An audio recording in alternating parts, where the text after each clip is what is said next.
সোমবার রাত্রে দার্জিলিংয়ে মাদক সামগ্রী কিনতে এসে গ্রেপ্তার দুই ধৃতদের নাম ললিতা বর্মন, গৌর সিং জোতের বাসিন্দা এবং অন্যজন বল বাহাদুর তামাং। পুলিশ সূত্রে খবর, সিকিমের বাসিন্দা এই দুজন ব্যক্তি সিকিম থেকে পানি ট্যাঙ্কি মাদক কিনতে এসেছিল। তারা ধৃতদের বয়স আনুমানিক 33 থেকে 38 বছর।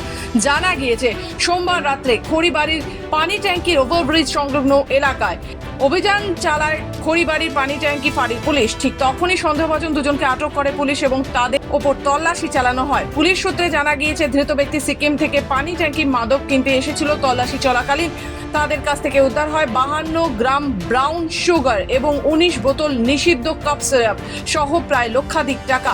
যার জেরে ওই ধৃতদের গ্রেপ্তার করে তাদের খড়িবাড়ি থানায় নিয়ে যাওয়া হয়। খড়িবাড়ি থানার পুলিশ কর্তৃপক্ষ জানিয়েছে মঙ্গলবার ধৃতদের শিলিগুড়ির মহকুমা আদালতে তোলা হবে। দার্জিলিং থেকে নিজস্ব প্রতিনিধি রিপোর্ট, খবর বাংলা।